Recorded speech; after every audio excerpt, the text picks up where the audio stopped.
partir de ahora, cuando son las 10 en punto de la noche, este programa especial. Ayer se presentó el informe del Estado de la Nación número 20, una radiografía de cómo está nuestro país. Y por eso es que para hacer este análisis exhaustivo de estos datos que arroja este informe número 20, es que hemos invitado a especialistas del informe del Estado de la Nación, a los investigadores, como a Natalia Morales, que es una de las principales investigadoras de este Estado de la Nación número 20, y también a un amigo ya de Canal 13, don José Carlos Chinchilla, analista y sociólogo. José Carlos, ¿qué tal? Muy buenas noches. Encantado de estar en una actividad tan importante para el país.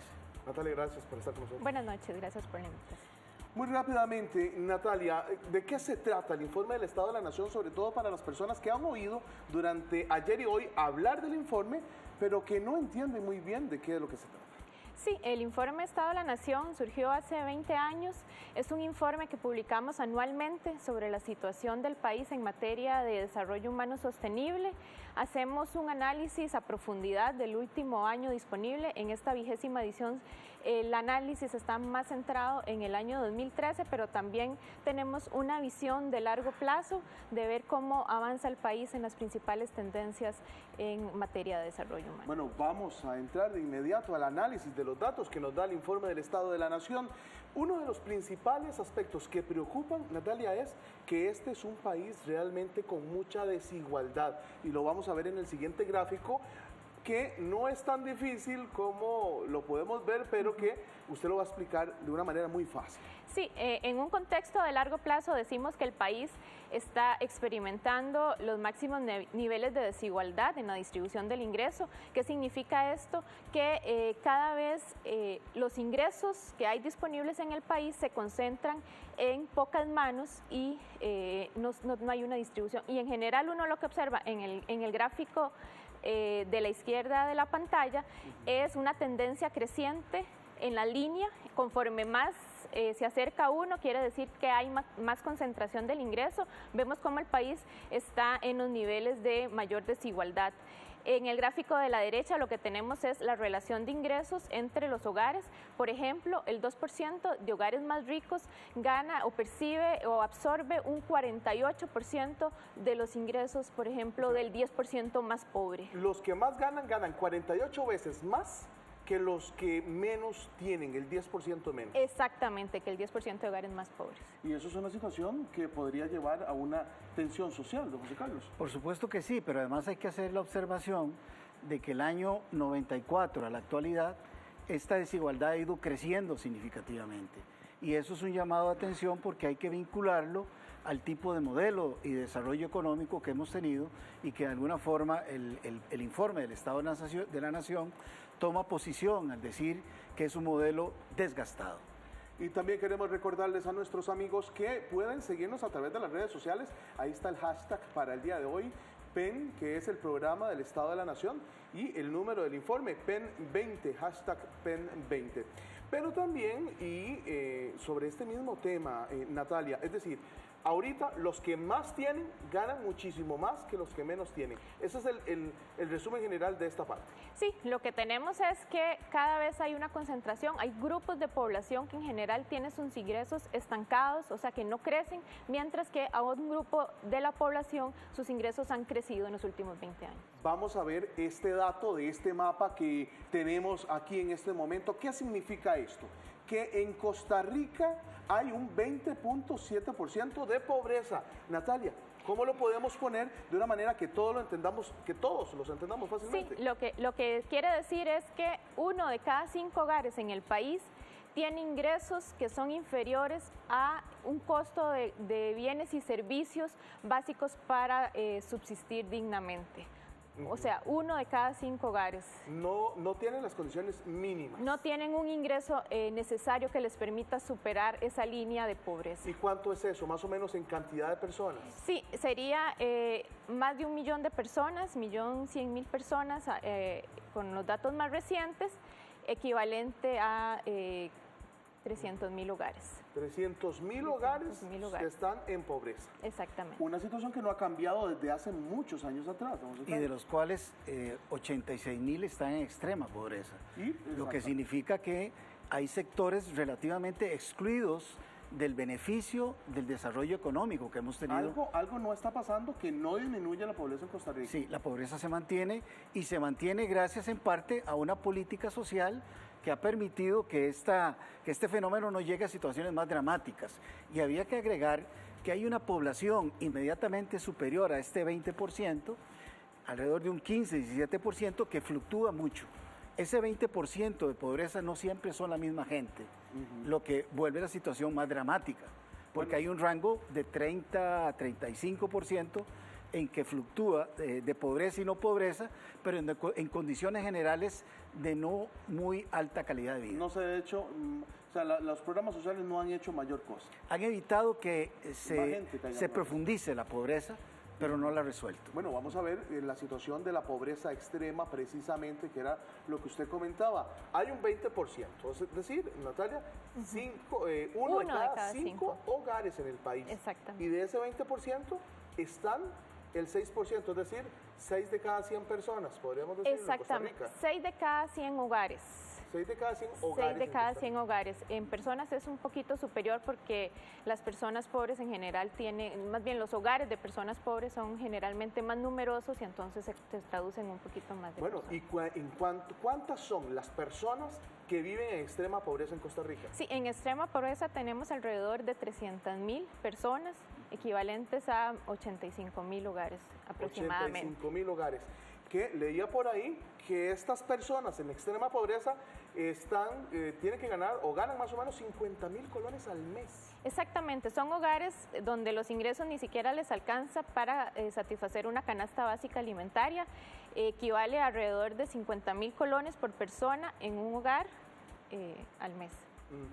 Bueno, pero ustedes también hicieron una serie de estudios de qué sucedería si las personas que ahorita son pobres por lo menos terminaran la secundaria. ¿Qué sucedería? Es decir, no todo está perdido. Hay una forma de que la pobreza baje en Costa Rica. La pobreza sí puede bajar, pero ¿cómo sería más o menos según lo que ustedes investigaron? Sí, lo que hicimos fue hacer escenarios simulados de qué pasaría si la población que no logró completar la secundaria tuviera ingresos de una persona con secundaria completa, independientemente de su nivel de pobreza.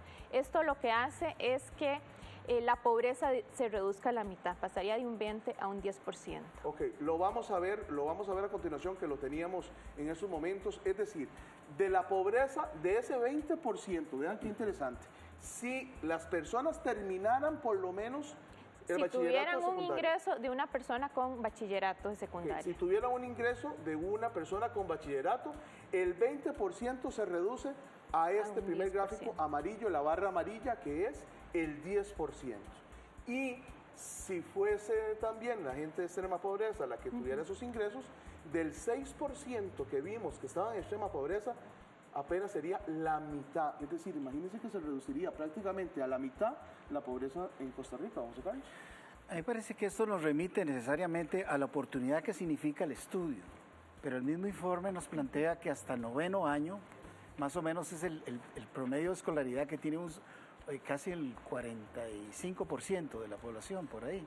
Exacto, no, la escolaridad promedio es de 9 años. El 45% aproximadamente tiene secundaria completa o más de educación. Y esto significa entonces que las oportunidades reales de mejores ingresos quedan cercenadas por un determinismo en el campo educativo. La falta de oportunidades reales, la concreción de esta propuesta de Estado costarricense de darle oportunidades a los jóvenes, hay que llegarla a materializar. Pero para tener esta tiene que opción. ir necesariamente a educación. Sí, necesariamente la educación es una de las áreas que le da posibilidad de acceso a condiciones laborales donde los salarios son mejores y donde las garantías sociales son más estables. Bueno, Natalia, habla... Exactamente.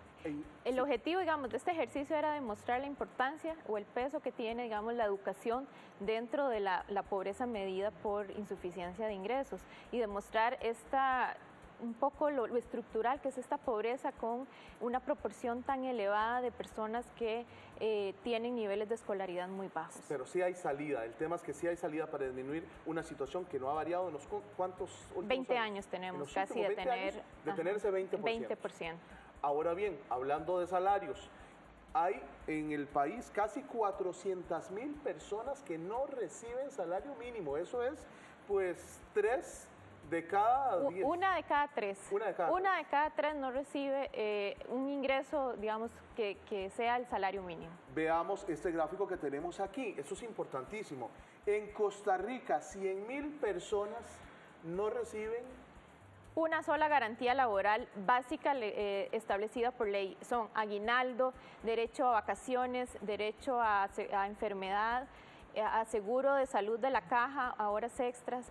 O sea, eso no reciben un solo derecho. 100.000 trabajadores. 100.000 trabajadores, alrededor del 6,7%. Y de esos 100.000 hay 50.000, es decir, la mitad de esos no reciben ni garantías laborales ni salario mínimo. 50.000 personas en este país. Exactamente. Y además hicimos un escenario extremo de ver cuántos no reciben ni salario mínimo ni garantías laborales y además trabajan jornadas inapropiadas, más de 72 horas a la semana. Más de 72, cuando mucha gente trabaja 44, prácticamente, que son 19.000 personas en Costa Rica. Vea qué interesante esto. Es porque, entre otras cosas, el desarrollo del sector informal de la economía, es decir, trabajos que no son más que cuidacarros, venta de cierto tipo de productos en las calles, corta de zacate. Hay un desarrollo de actividades informales que han venido a suplir la falta de oportunidades laborales como resultado, entre otras cosas, del tipo de crecimiento y del no tener condiciones de conocimiento, de formación apropiadas para tener acceso al mercado de trabajo. Eso genera, efectivamente, una develación de que el modelo de desarrollo que hemos tenido no logra las expectativas necesarias para darle oportunidad a la gente y podamos superar esta situación. Y dentro de esa oportunidad, uno de las poblaciones que realmente es clave, Natalia, son los jóvenes. Y como en este país casi la mitad de los jóvenes está excluido del estudio y del ambiente laboral, un análisis que ustedes también hicieron. Sí, nosotros en el informe Estado de la Nación le hemos dado seguimiento a las personas ninis, son aquellos jóvenes que no estudian ni trabajan. Este año quisimos ampliar un poco más el análisis y considerar cuántos además están excluidos digamos, de la educación y del empleo. Lo que tenemos es que de cada 100 jóvenes entre 15 y 24 años, solo 46 están exclusivamente estudiando. Ok, vamos a ver precisamente ese gráfico de qué es lo que sucede con los jóvenes. Aquí está el gran pastel. De la cantidad de jóvenes que hay en nuestro país, casi la mitad de todo ese montón de jóvenes que hay, la mitad prácticamente sí está estudiando. Pero menos de la mitad, un 46%, o sea, 46 de cada 100 solo estudia, que es la condición ideal por las edades en las que están, deberían de estar exclusivamente adquiriendo conocimientos y destrezas para un futuro. Ese pastel debería estar en 100% todos estudiando. Sí, lo ideal sería que entre más alto sea mejor. ¿Y cuál es la edad? Entre 15 y 24 años. 15 y 24 años, son edades claves donde se adquieren los principales conocimientos para el resto de la vida. Y 23 de cada 100 jóvenes está solamente trabajando. Exactamente, y ese es un nuevo grupo que consideramos excluido, porque muchos de estos jóvenes, de estos 23 de cada 100, están en empleos precarios, con baja escolaridad, muchos abandonaron o fueron excluidos del sistema educativo con bajos niveles de educación, están en empleos precarios, de bajas remuneraciones y posiblemente les va a condenar, digamos, el resto de su vida, digamos, a empleos precarios. Tal vez, Jorge Mario, sí. Es importante señalar que muchas de estas consecuencias es el resultado de un momento en la década de los 80s y 90s donde el Estado no invirtió apropiadamente en educación y en oportunidades.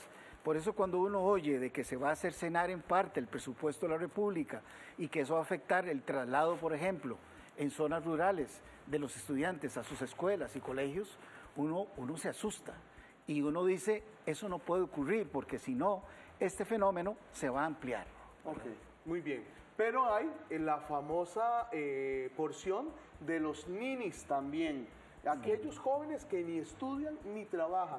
Prácticamente de la totalidad de jóvenes en este país, 13 de cada 100, que es un porcentaje importante, están sin hacer nada. Exactamente, o sea, ni estudian ni trabajan. Esa es como la peor condición de exclusión porque están excluidos tanto del mercado de trabajo como del sistema educativo.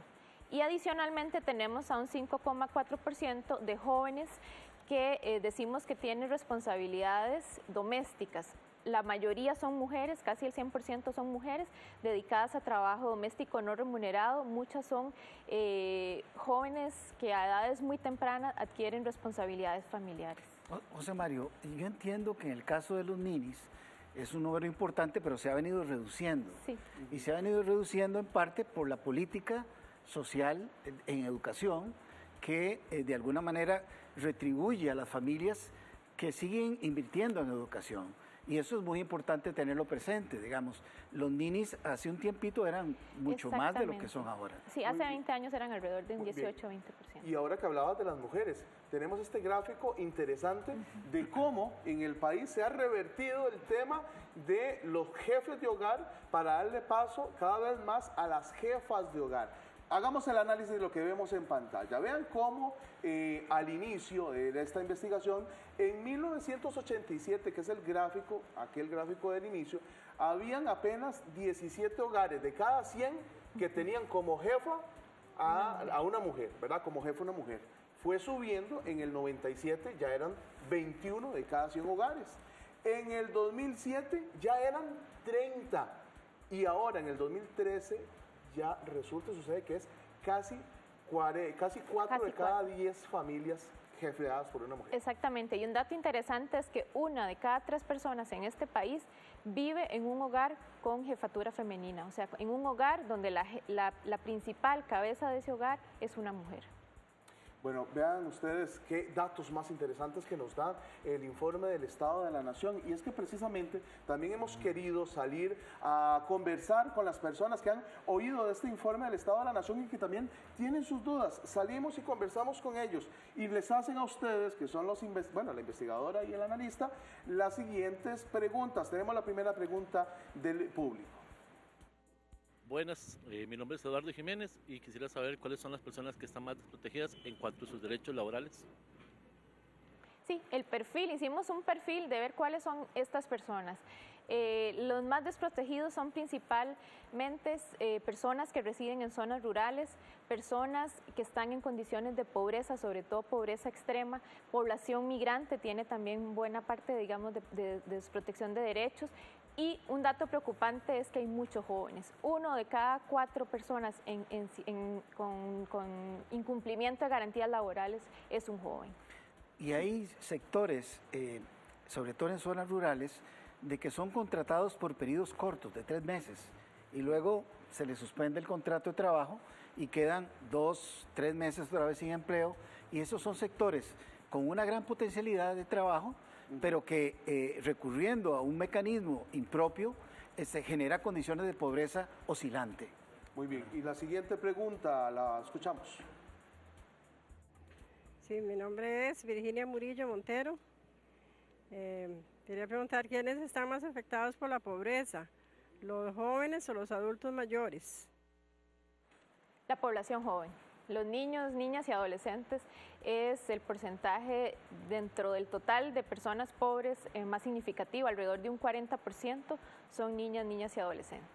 ¿El futuro de Costa Rica? El futuro de Costa Rica de alguna forma lo hipotecamos y ese es el drama que tendremos que aprender a partir de este informe del Estado de la Nación de lo que ha ocurrido en los últimos 20 años para no reproducirlos en los próximos 20 años. Muy bien, vamos a la siguiente pregunta. Bueno, mi nombre es Yasmín Sánchez. Yo quisiera saber por qué en Costa Rica hay tanta desigualdad, que los ricos ganen más y los pobres ganen menos. Escuchábamos al inicio del programa. ¿Cuál es el análisis que hace el Estado de la Nación? Sí, uno de los factores más importantes son las brechas que se generan desde el mercado de trabajo.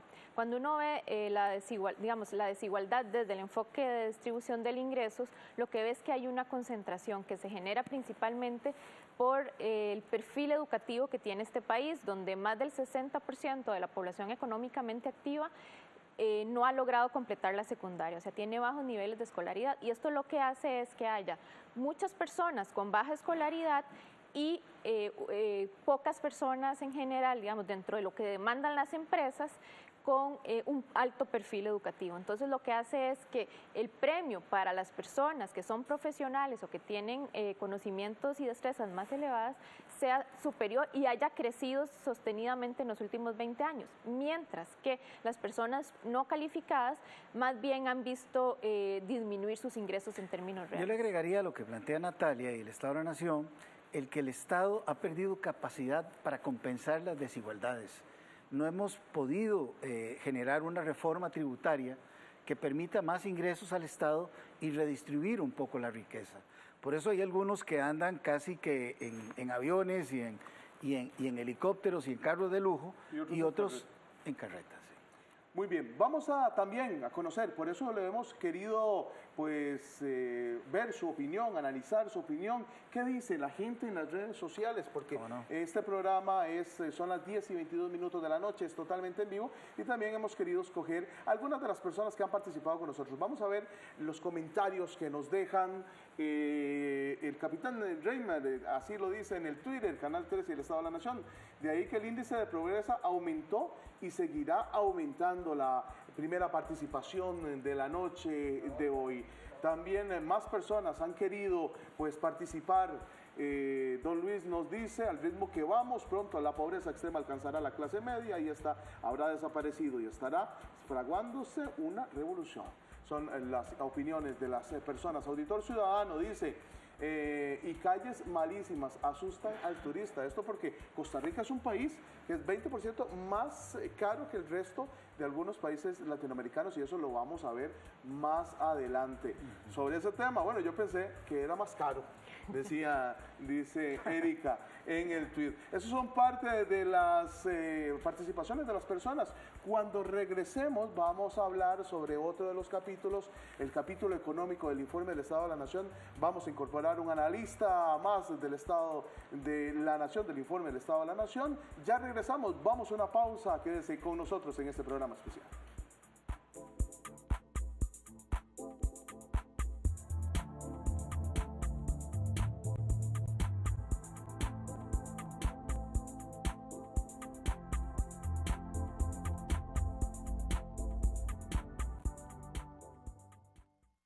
Ser hombre blanco. ¿Qué blanco? Ni qué blanco, no me ves todo chamuscado. Fidencio no es un boticario cualquiera. ¡Ay, ay, ay! ¡No muerta! Le toca ir a reclamar una vieja mina en Arizona, donde tendrá que poner en raya al tirano del pueblo. ¡Aquí estoy, Frank! ¡No te tengo miedo! Diviértase con Cantinflas en Por Mis Pistolas. Ahora, otro más despacito, prima, para que nos salga con mejor ortografía, ¿eh? Este domingo 16 de noviembre, a las 4 de la tarde, aquí en Canal 13.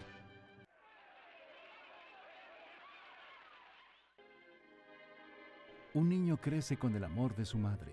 Debe luchar contra muchas cosas en una aventura que le llevará toda la vida.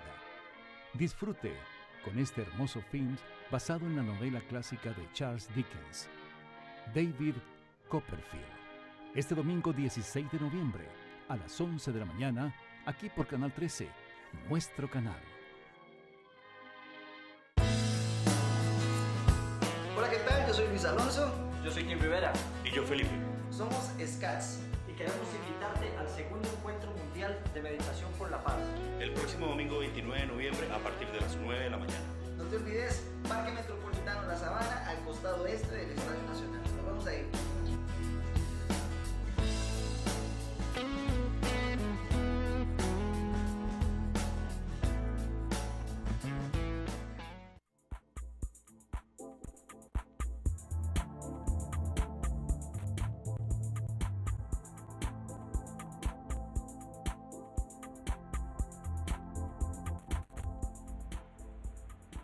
Bueno, son las 10:26 de la noche. Continuamos en vivo en este programa de análisis del Estado de la Nación. Una radiografía de cómo está Costa Rica, por lo menos al 2013. Incorporamos a este programa especial a uno de los principales investigadores en este tema de la parte económica, pero del Estado de la Nación en general, de este informe de 2013, que es el número 20.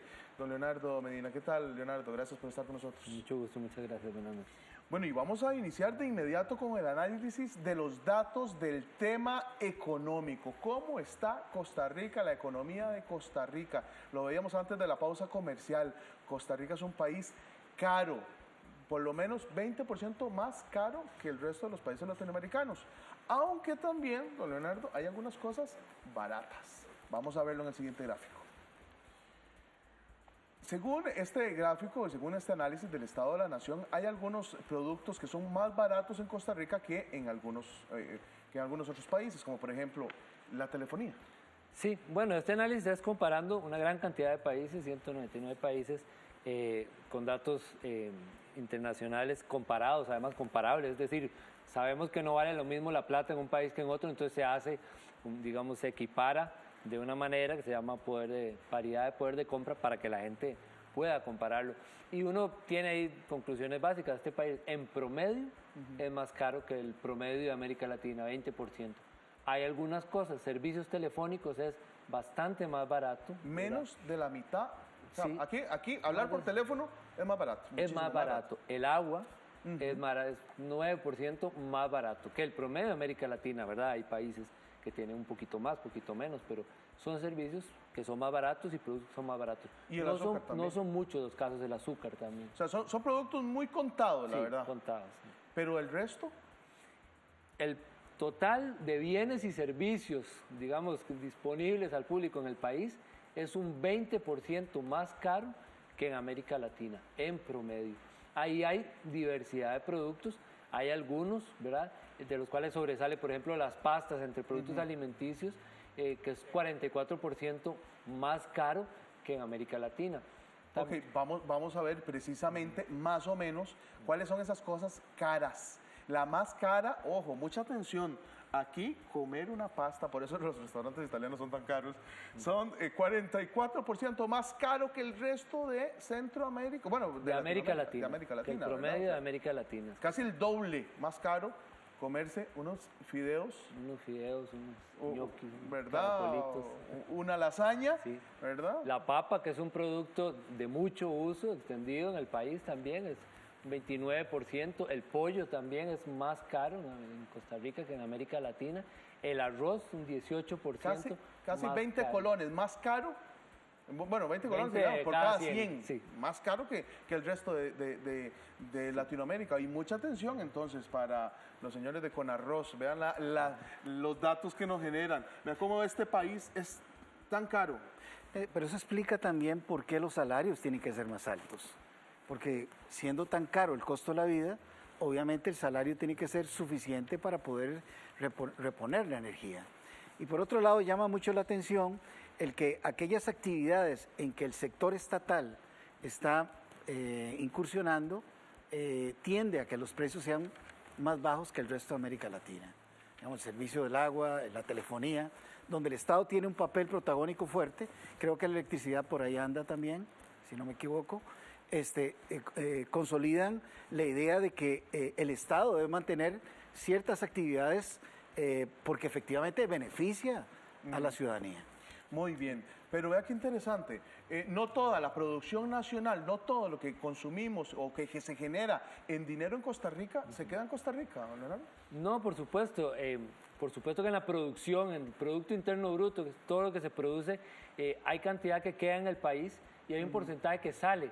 Eso es por pago a factores externos, es decir, a la gente y a las empresas y a las casas matrices se les paga, se les devuelve el dinero, la plata se va. Y también se incluye aquí la parte que la gente manda dinero a los familiares, ¿o no? No. Esto es de la producción, por ejemplo, una empresa que hace inversión extranjera directa en el país, produce en el país, pero devuelve a su casa matriz y paga, digamos, a sus factores en otro país. Vean qué interesante este tema que es el mapa de Costa Rica en cuanto a la inversión y en cuanto a la generación. Es decir, de 100 colones que se producen en Costa Rica o que se producían, como se ve aquí, en el 1991, de toda esa producción, de cada 100 colones, uno de esos colones iba para afuera. Solamente un 1%. Solamente en una época estamos hablando en que todavía la mayoría de lo que se exportaba en Costa Rica era productos agrícolas, por ejemplo, café y banana.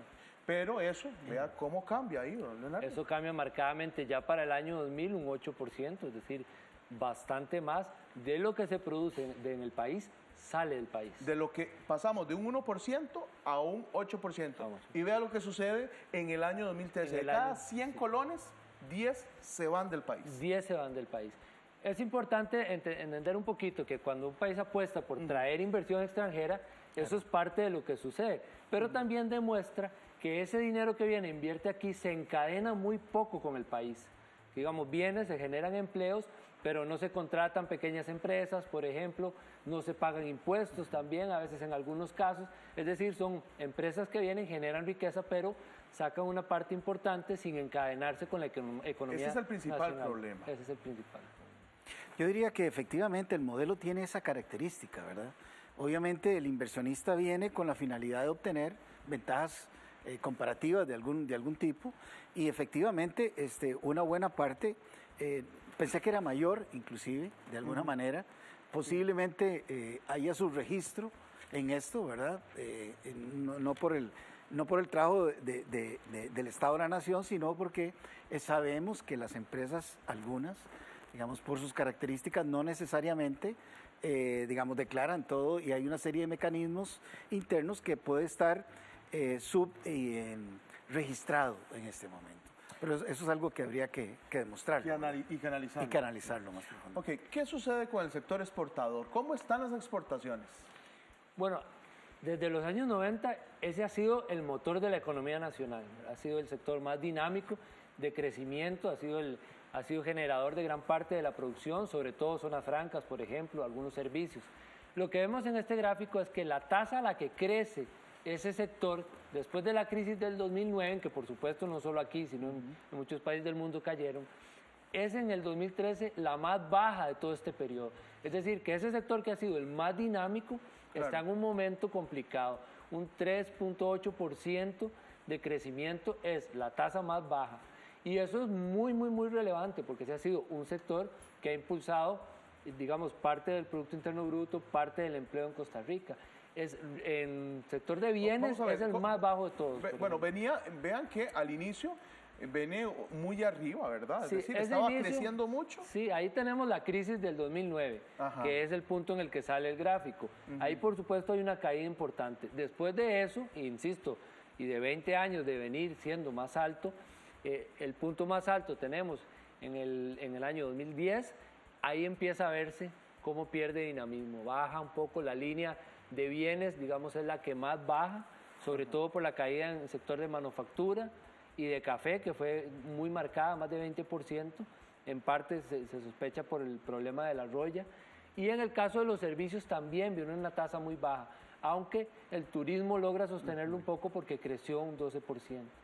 Ok, muy bien. Esa es la situación que estamos viviendo ahorita en el tema de las exportaciones, pero también los ingresos. Ahora, son tendencias generales, no solo de Costa Rica. La impresión es que el sector productivo industrial tiende, digamos, a no crecer tanto como el sector de los servicios.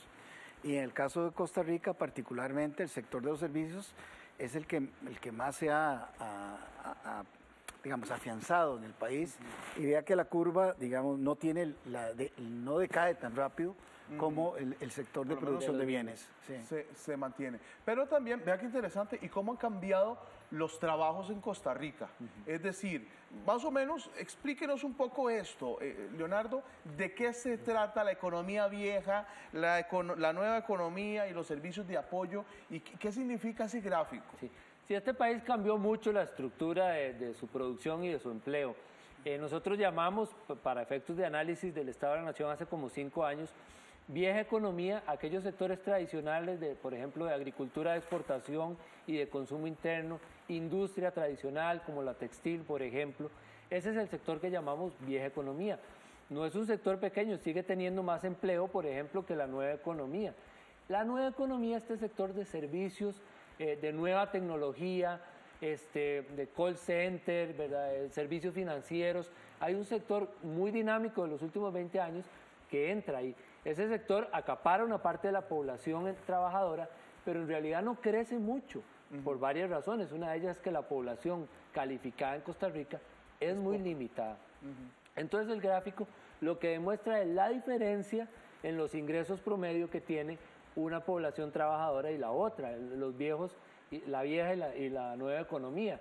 ¿Por qué eso es relevante? Es muy relevante porque una de las explicaciones, y ahora creo que Natalia lo mencionaba, de la desigualdad, el crecimiento de la desigualdad reciente, ha sido que en el sector de la vieja economía, un sector abandonado por la política pública, con instituciones bastante debilitadas en los últimos años, sus ingresos no se han movido significativamente en el tiempo. En cambio, este sector, que metió dinamismo a la economía, que tiene instituciones públicas que hacen un gran esfuerzo, el premio a la población calificada sí ha sido creciente y eso ha aumentado la brecha de ingresos entre los dos sectores, que es esa diferencia que vemos en el gráfico. En síntesis, la gente que trabaja en call center, en cosas, gana más. En tecnología, son los que están ganando. ¿Cuántas veces más? Es 105.000 colones en promedio de los ingresos con respecto a la gente que trabaja en la vieja economía. Volvemos al tema de la educación. Claro, el tema de la educación se convierte en un tema central y además eso genera, sociológicamente hablando, diferentes calidades de vida muy notables y diferentes visiones de mundo y de encuentros solidarios. Esto es realmente algo importante y trascendente que hay que revisar y ver de qué manera se pueden generar más vasos comunicantes, más redes de intercambio, más una economía más entrelazada, ¿verdad? Que permita, digamos, palanquear el sector, la vieja economía, al tenor de la nueva economía. Okay. Otro de los aspectos importantes, Leonardo, es el tema del déficit. Pero yo quisiera que usted nos explicara un poquito primero a los costarricenses que no sabemos de esos términos tan económicos, ¿qué es el déficit? ¿Cómo lo podemos poner en términos que los costarricenses sepamos? Quizá en temas económicos de la economía familiar, por ejemplo. Tal vez pensando en un hogar es tan sencillo como si usted tiene una cantidad de ingresos, cuáles son los salarios de las personas del hogar con los que usted cuenta, y tiene una cantidad de gastos en recibos, en servicios públicos, en consumo, alimentación, y de repente por ahí una tarjeta de crédito en la que además sobrepasa un poquito, y por la que paga intereses. Todo ese conjunto de cosas, cuando son superiores a lo que ingresa por salarios, generan un déficit. Es lo mismo en el Estado. Gastamos más de lo que ganamos. De lo que se tiene. El Estado gana y recibe, por ejemplo, a través de los tributos principalmente de la gente, y gasta en pagar salarios, en transferencias, en inversión, en capital, en pagar deuda externa, en pagar intereses. Esa diferencia es el déficit fiscal. ¿Y cuánto es lo que debemos? Entonces, ¿cuánto es lo que estamos debiendo? En este momento, que es más de 5% del Producto Interno Bruto, es la diferencia más grande que hemos tenido en los últimos 12 años. Es decir, debemos bastante más de lo que, o digamos, gastamos bastante más de lo que recibimos. Vea, ahí está un poquito explicado, tal vez para que usted nos haga el favor. 5.4%, comparado con el 2002, es un crecimiento, era 4.3, hoy es 5.4 del Producto Interno Bruto. Es decir, nos estamos endeudando cada año más. No solamente, es decir, estamos gastando más de lo que recibimos. El endeudamiento es una de las formas de resolverlo. En algunos casos no se paga, por decirlo, uno puede quedarse pagando el mínimo, por ejemplo, en la tarjeta y no pagar nunca el fondo. El problema de la diferencia, que es este gráfico que vemos ahora, es cómo está compuesto. En el 2002, la mayoría de ese déficit era porque pagábamos intereses, sobre todo de la deuda. Entonces, los intereses de la tarjeta. Exactamente, los intereses de la tarjeta.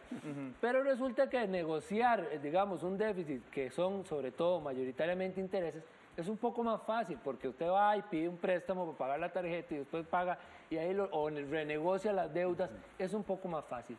Para el último año, para el 2013, la composición cambia mucho. La mitad. Tal vez si volvemos al gráfico anterior. La mitad del déficit, un poco más de la mitad del déficit, no es por pago de intereses, sino que es lo que se llama déficit primario, que es la diferencia entre los ingresos y los gastos básicamente. Es decir, el gasto diario. Es cuando ya no es porque, digamos, la diferencia es entre un hogar que solo tiene problemas con la tarjeta de crédito y paga, con la diferencia de un hogar que tiene problemas para pagar sus recibos, el alquiler de la casa y su comida. Esa es la diferencia. Bueno, veámoslo de esta manera.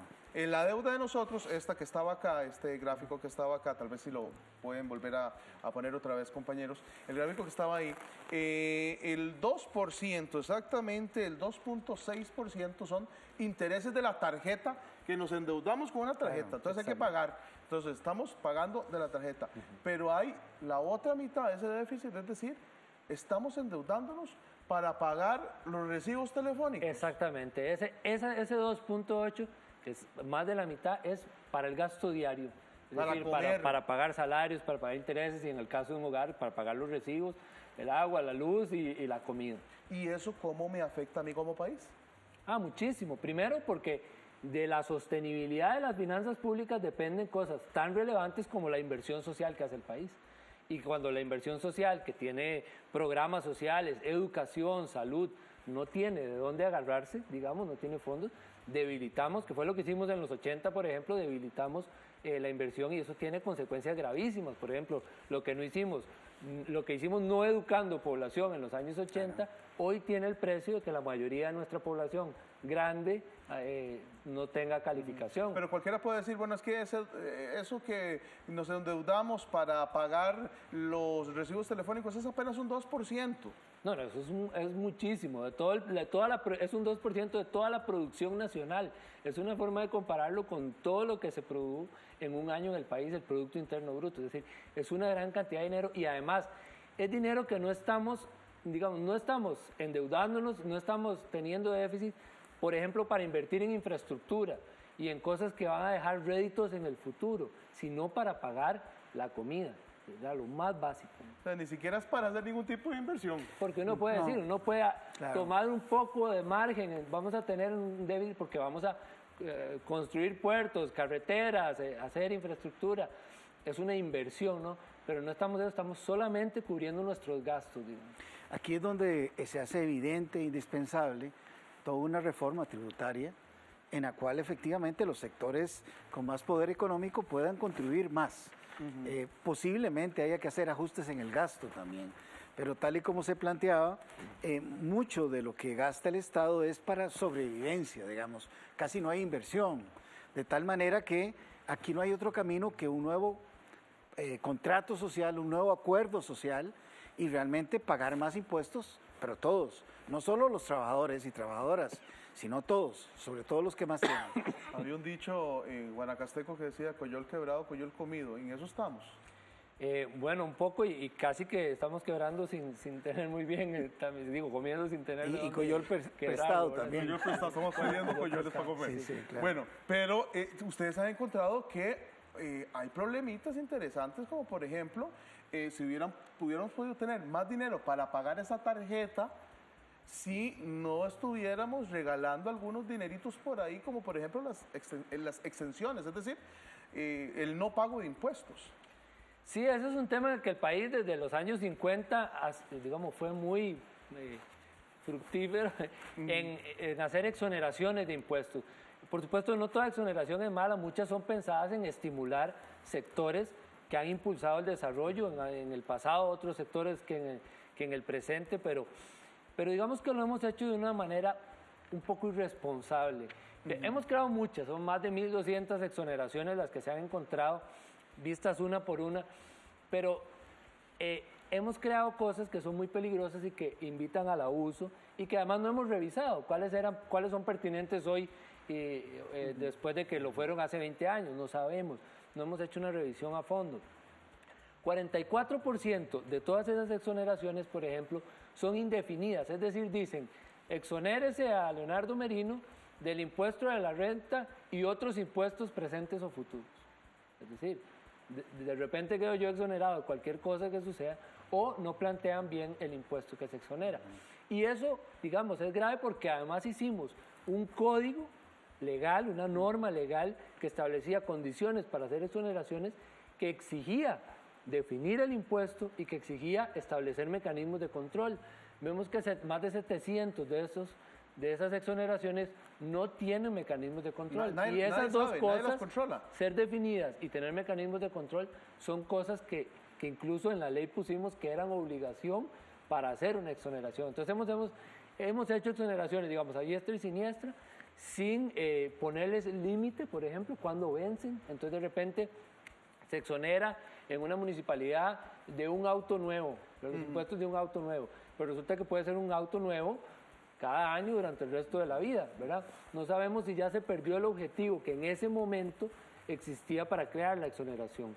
Ahora estamos discutiendo, creo, gracias a este trabajo que ha hecho la Asamblea Legislativa, el Departamento de Servicios Parlamentarios y el Estado de la Nación revisando esto, pues se ha puesto un poco en la discusión que vale la pena limpiar un poco. Y ya hay algunos proyectos de ley. Hay proyectos de ley que pretenden revisar. Ese es el resultado del clientelismo político, es el resultado de un sistema político muy complaciente y que de alguna manera puede generar problemas o ha generado problemas como los que muy bien se están develando y planteando en este momento.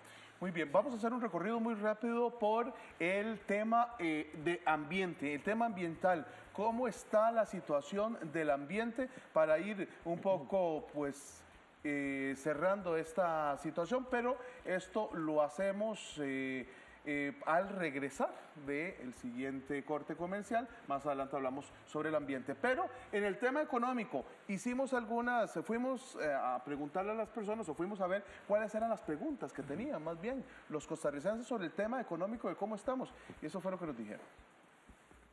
Soy Dani Salazar. Es cierto que Costa Rica está gastando más de lo que le ingresa.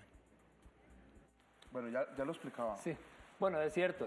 Básicamente, en realidad, hace mucho tiempo y es un poco normal en países como el nuestro, pero la situación a la que estamos llegando es crítica. Estamos, digamos, comprometiendo mucho y poniendo en riesgo la sostenibilidad de cosas en las que el Estado tiene que gastar, como por ejemplo la inversión social, por no tener suficiente de dónde agarrarse, ¿verdad? Ahora, tampoco hay que pensar que necesariamente tenemos que cortar una serie de funciones esenciales del Estado por el asunto del presupuesto. Es decir, hay que hacer una recuperación pausada, equilibrada, en el cual no se afecte, digamos, la sostenibilidad, no se incremente la desigualdad, no se rompan los derechos que tienen las personas a tener acceso a la educación, a la salud y a vivienda. Es decir, hay que resolver esto, pero sobre la base de un nuevo contrato social. Es importante. Ese fue el error que cometimos en los años 80, dejar de invertir en las personas en un contexto de crisis, y hoy estamos pagando ese error también muy caro. Vamos a ver cuál es la siguiente consulta que le hacen a los analistas. Mi nombre es Anaís Castro y quería hacerles una pregunta, que es, ¿qué se puede hacer para mejorar los ingresos del Estado? Eso es muy importante, muy interesante. ¿Hay un análisis de este tema? Bueno, nosotros, en términos de recetas no, pero sí se han señalado algunos retos claros. Uno de ellos, que ya estaba mencionado, es que en este país hay que generar recursos nuevos, frescos, hay que darle ingresos al Estado. Y aunque no lo creamos, porque a todos nos duele pagar impuestos, cuando nos comparamos Costa Rica con los países que tienen nuestro mismo nivel de desarrollo humano, somos un país que paga pocos impuestos por persona.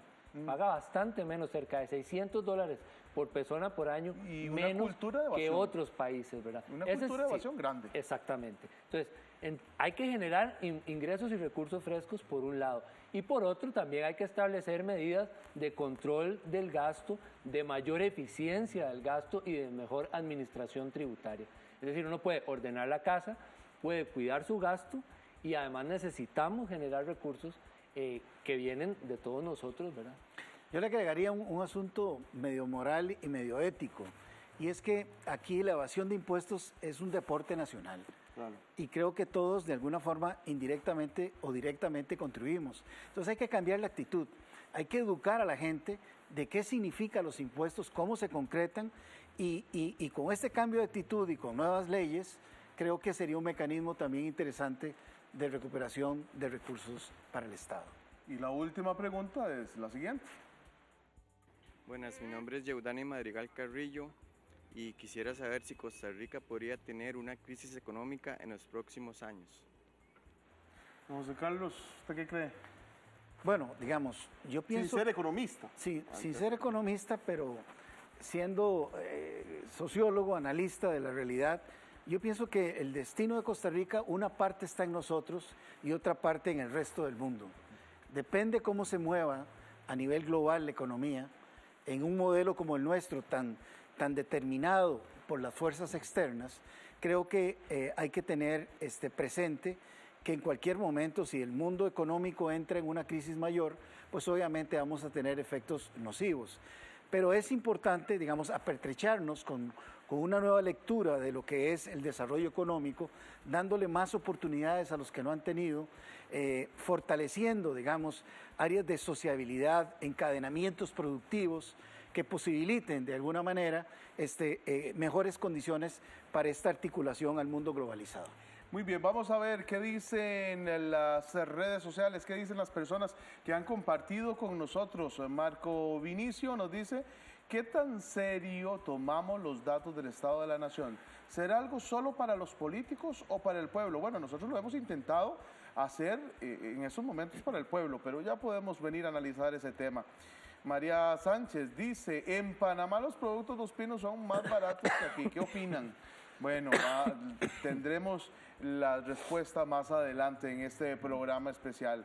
Lore Bogantes, ¿cuánto es ese 2% y cuánto representa de dinero esas 48 veces? Tal vez esa sí la contestamos de una vez, don Leonardo. Ese 2% de los que más ganan, y las 48 veces tiene que ver con el tema, si usted tuviera el dato, ¿verdad? Si lo tiene ahí, pero si no, esperamos que en el siguiente bloque esté ya nuevamente Natalia con nosotros para responderle. La falta de escolaridad es clave y eso se aprovecha, y de eso se aprovechan los patronos para que la gente menos calificada trabaje más y gane menos, dice Luis Bonilla. Y Mauricio Alfaro nos dice, se valora en el informe cuánto pesa en nuestro hoy y nuestro mañana la Sala Constitucional. ¿Hay algún análisis de la Sala Constitucional? Se hizo un análisis ya hace mucho tiempo, cuando cumplió 10 años, si no me equivoco, la Sala Constitucional.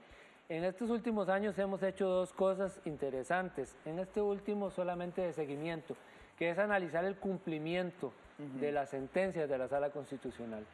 Y digamos, la conclusión había sido que cuando la Sala empezó a establecer mecanismos de seguimiento a qué pasaba con las sentencias, el cumplimiento de las sentencias de la Sala, sobre todo en algunos sectores, por ejemplo, en el sector de educación, el sector de salud, es bastante amplio, digamos. Pero una valoración reciente, digamos, sobre su peso en la sociedad, su pertinencia, su marco normativo, digamos que no la hemos hecho. Yo creo que la Sala Cuarta es fundamental en este país. Los derechos de las personas, de los que no tienen recursos y de los que tienen, se han materializado porque la Sala lo ha hecho valer. El acceso a la educación, el acceso a las operaciones, el acceso a carreteras. O sea, la Sala Cuarta ha sido una garantía, y es una garantía porque la gente le exige a la Constitución de la República sus derechos. Don José Carlos, un análisis final de parte suya en la participación de la noche de hoy sobre este Estado de la Nación. Yo pienso que hay que felicitar al Estado de la Nación, hay que felicitar al Consejo Nacional de Rectores, que es el conjunto de las universidades del país, de tener un proyecto como este, que cada año pues, sistematiza, organiza una serie de informaciones. Uno siempre espera el informe del Estado de la Nación y también espera que en el futuro la fase propositiva sea mayor, ¿verdad? Creo que, de hecho, el conocimiento nos ayuda a buscar nuevas respuestas y están planteadas. Mucho dependerá de la clase política, pero mucho de las y los televidentes que, en base a esta información, exijamos a la clase política, al gobierno y en general a todos quienes tienen poder para cambiar, el que iniciemos un proceso de cambio para mejorar este país. Bueno, muy bien. Muchas gracias, don José Carlos, por haber estado con nosotros. Un placer. Nosotros vamos a una última pausa comercial, ya casi hacemos una valoración final y vemos temas de ambiente también. Ya regresamos.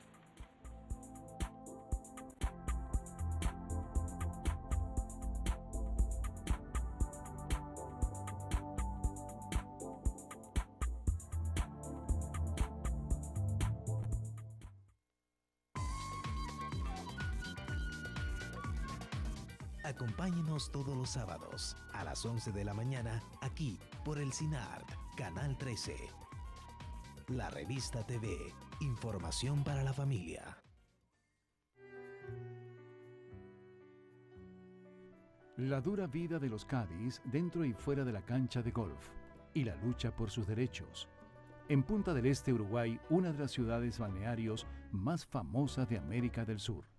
No se pierda el documental Cádiz, premiado en el certamen Doc TV, este domingo 16 a las 6 de la tarde y el lunes 17 a las 11 de la noche. Te invita.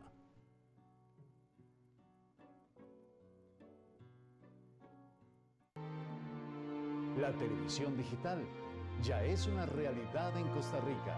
Si usted tiene televisor con el estándar ISDB-TV japonés brasileño, puede sintonizar el canal 13.1 y disfrutar de nuestra señal digital. Para más información, visite el sitio web www.sinar.go.cr. Entre con nosotros a la era digital en Costa Rica, aquí en Canal 13, nuestro canal.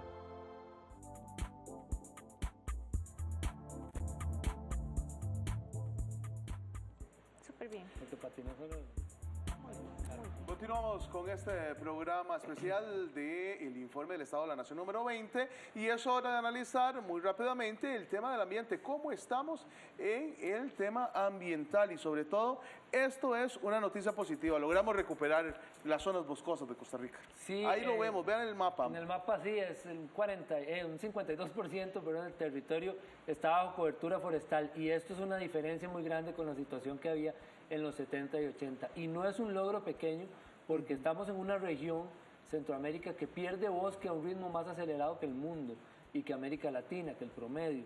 Eso quiere decir que lo que Costa Rica ha hecho en política forestal ha tenido logros importantes. Y vea la zona, perdón, don Leonardo, sí. La zona de Talamanca, sí, cómo claro, se ve todavía más verde, el ¿verdad? grueso, ese verde más oscuro que vemos es bosque primario, es decir, lo que no se ha tocado. El verdecito más claro en otras zonas es también bosque, pero bosque secundario, en algunos casos recuperado, y otros tipos de bosque. Esta parte de Guanacaste, que se ve un poco, quizá vamos a ver si nos podemos... Esta parte de Guanacaste que se ve un poco, bueno, ahí ya casi no hay luz, un poco amarillenta, anaranjada, ¿de qué es? ¿Qué se trata? En Guanacaste ha sido, como regiones, esa zona ha sido la que más ha recuperado en estos 20 años. Y eso ha sido en parte por varias cosas. Una de ellas, que muchas zonas ganaderas, por los cambios en el precio internacional de la carne también, se abandonaron, digamos, de la ganadería extensiva y se recuperaron y ahora en algunos casos son zonas en recuperación o bosque secundario. Eso es parte de la explicación, pero eso es un poco eso. Ok, y el siguiente tema tiene que ver con la dependencia. El problema es que el bosque y las áreas protegidas son la agenda verde, digamos, una parte, pero el equilibrio ambiental de un país es lo que hacemos en todo el territorio.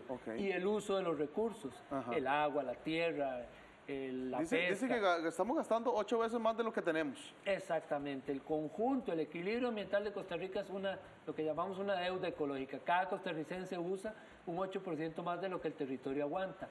Y una de las principales explicaciones de eso ha sido el uso de la energía y las emisiones contaminantes. Vamos a verlo en el siguiente gráfico.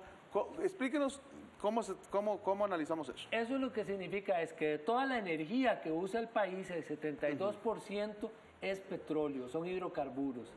Era un 60% en el 94, o sea, ahora somos más dependientes. O sea, lejos, ojo, y vea mucha atención esto, ese tema de que ahora somos más verdes y que ahora ahorramos más y todo el asunto, y no es tanto. En materia energética eso no ha sido así, tenemos muchos años de ser mayoritariamente dependientes de petróleo y más bien, como vemos en el gráfico, un poco más. Y eso es por una cosa que hay que entender, y es que si usted agarra un cuadro y lo divide en 4, la electricidad es un cuadrito, pero los otros 3 son petróleo. Entonces, cuando uno habla de energía no puede referirse solo a electricidad. En electricidad somos bastante limpios, la mayoría la generamos con fuentes limpias, pero transporte, por ejemplo, es el 60% de toda la energía que usamos, ¿verdad? Esa es la biomasa. Esa es biomasa. ¿Qué es biomasa? Es sobre todo leña. Sobre todo el uso de elementos para generar energía. También el bagazo de caña. Casi no estamos utilizando. Vean que ahora ahora no, sobre todo porque este país alcanzó una electrificación muy amplia entre la población y, por ejemplo, para cocción y otras cosas Ya no se dejado de usa la usar leña mucho. prácticamente. Y, ojo, mucha atención esto, a ver si podemos explicarlo. ¿Eso qué significa? GEI son gases de efecto invernadero, es decir, las emisiones que estamos generando. Y cómo, por ejemplo, esas emisiones en el caso de la energía hidroeléctrica. Ah, perfecto. Sí, esto es que en la electricidad específicamente, para producir el 72% de la energía con agua, se generan el 16% de las emisiones contaminantes. Vea, que casi no contamina. Digamos, es efectivamente uno de los sectores menos contaminantes, es decir, es una fuente bastante limpia, no solamente porque proviene del agua, sino porque genera o permite, digamos, tener un nivel más controlado de emisiones. Y generamos el 14%, eso es energía geotérmica. Geotérmica también, tiene una relación un poco más apretadita, digamos, pero para generar el 14% de la energía, se genera el 11% de las emisiones. Pero vea lo que pasa Aquí es donde con está la térmica. la apuesta muy grave que está siendo recientemente problemática. En el último año creció 44% el uso de petróleo, de hidrocarburos, para hacer electricidad. Y eso, para generar el 8% de la energía, emitimos el 72% de los gases de efecto invernadero. No consumimos la energía, casi no consumimos energía térmica, pero lo que consumimos para resolver un pedacito muy pequeño que nos falta tener con fuentes limpias, contaminamos muchísimo. No vale la pena, no es una apuesta que este país valga la pena que haga. Natalia, el informe general, el tema general, bueno, teníamos pendiente, sí, una respuesta de una de las personas que nos hacía una pregunta en redes. Sí, bueno, uno cuando divide los hogares son alrededor, digamos, en el 2013 hay alrededor de 1.400.000 hogares. Uno lo que hace es dividirlos en 10 grupos de igual tamaño de menor a mayor ingreso. Cada grupo está constituido por alrededor de 120.000, 130.000 hogares. Entonces, el 10% de hogares más pobres son alrededor de estos, de 120.000. El 2% de hogares más ricos sería como alrededor de 20.000 hogares. 20.000 personas son muy ricos. Exactamente, son los más ricos que capta la encuesta de hogares, que posiblemente no es el más rico del país, pero digamos, el 10% de ese 2% más rico percibe ingresos 48 veces menor, que lo podríamos decir, bueno, alrededor, digamos, del 10% de hogares más pobres que tengan ingresos alrededor de 150.000 colones versus los ingresos del 2% más ricos, que son mayores, por ejemplo, a 4 millones de colones. Es decir, el 10% más pobre pueden dar por 100.000, 150.000 colones. Y los más ricos son 4 millones. 4 millones de colones. Al mes. Vea la diferencia que hay en este país. Bueno, yo creo que eso es muy importante. La valoración final de este informe del Estado de la Nación, Natalia. Sí, este informe hace un balance de 20 años y creo que es interesante que se pueda, digamos, ir divulgando este tema. Es un país que cambió, somos distintos, actualmente es un país que está envejeciendo, que tiene un peso de población urbana mayor, que tiene una diversidad de hogares, como vimos, las jefaturas femeninas han aumentado, y entonces hay que adaptar esas apuestas de desarrollo, de estilo de desarrollo que hicimos hace 20 años a un nuevo país. Y ahí es donde están los desafíos. Por ejemplo, en materia de inversión social, sabemos que la inversión social logra mejorar las condiciones de vida de las personas, pero posiblemente con el déficit fiscal va a verse afectada, y ahí es donde tenemos que mejorar, por un lado, la eficiencia y la calidad de esa inversión social, y por otro lado, mejorar las capacidades de la gente a través de una mayor educación y mayor calificación de las personas ocupadas. Sí, el informe lo que dice es que el estilo de desarrollo que implantamos en los años 90 se desgastó, y que las apuestas que hicimos en materia económica, social, política, ambiental, generaron réditos, mejoraron condiciones de la población, dinamizaron la economía, aumentaron la conservación, las libertades de las personas, pero no lograron resolver los problemas de equidad, y los resultados distributivos son muy malos, decepcionantes, porque tenemos con crecimiento económico altísimo desempleo, altísima desigualdad, y no mejoramos en la pobreza, no reducimos la pobreza. Entonces, hoy 20 años después podemos decir que se acabó una época, que es un momento de replantear y repensar el estilo de desarrollo, ajustar a nivel fiscal, a nivel de la inversión social, a nivel económico, a nivel de los patrones insostenibles de recursos naturales y, digamos, iniciar un nuevo periodo de desarrollo acelerado. Bueno, muy bien. Muchísimas gracias a ambos investigadores del Estado de la Nación. Esperamos que con estos datos y estos gráficos usted pues ya se vaya a dormir con una mejor panorama, con un mejor panorama de lo que sucede en Costa Rica. Le agradecemos mucho cuando son las 11 ya con 5 minutos de la noche. Que tenga una muy feliz noche y le esperamos mañana en las transmisiones normales de Canal 13. Que pase una muy feliz noche.